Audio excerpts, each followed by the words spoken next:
మనస్సు, బుద్ధి, ఆత్మ, ఇక్కడ 3 ఉన్నాయి.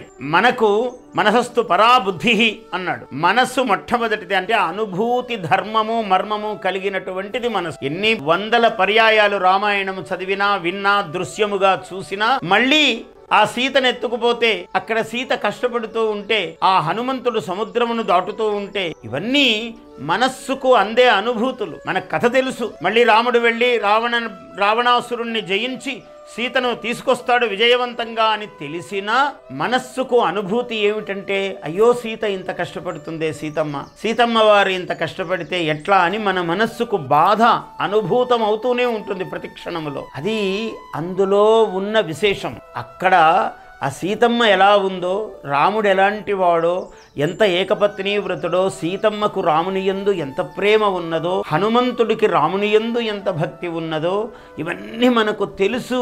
తెలిసినప్పటికీ మళ్ళీ దాన్ని కొత్తగా అనుభవిస్తూనే ఉంటాం. ఎందుకంటే బెల్లము తీపి, మొన్న తిన్నాం కదా అండి తీపి, మళ్ళీ ఈ రోజు అంత తీపిగా లేదు బెల్లం అనడానికి వీల్లేదు. ఎప్పుడు తింటే అప్పుడు మళ్ళీ తీపి అన్నది దాని మూలధర్మము. నువ్వు అనుభవిస్తూనే ఉంటావు ఆ తీపిని. అదే రామాయణం. ధర్మస్య తదాత్మానం సృజా